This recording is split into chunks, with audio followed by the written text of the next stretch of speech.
Hello, my name is Priscilla Archangel, and my leadership lesson for you today is New Ideas, New Work.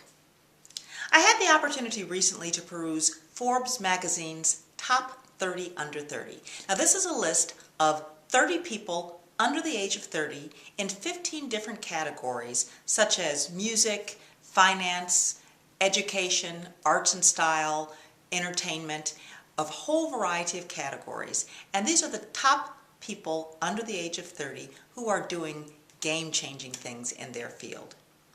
And as I looked at the list, I was struck by how many of them had the title of founder, or they had a title that suggested that they were individual contributors.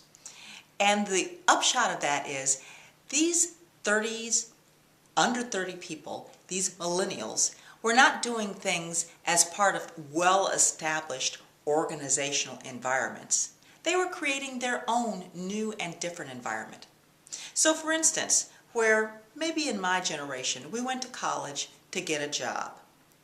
In the millennial generation, they're going to college as a way of facilitating new networks of people. And within those new networks, they create their own jobs. How do they do that?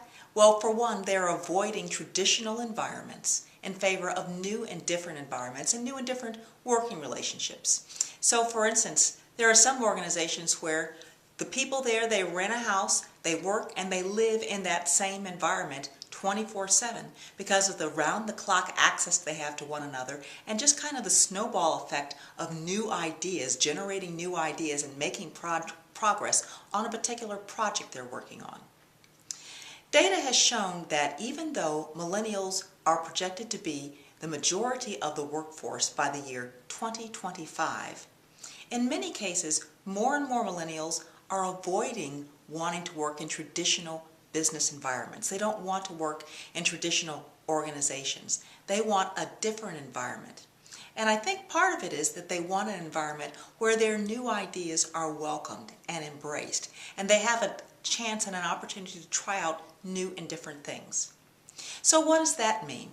That means that for traditional organizations that really need those new ideas, we've got to find a way to embrace millennials in a very new and a very different way. Take, for example, the company Eastman Kodak.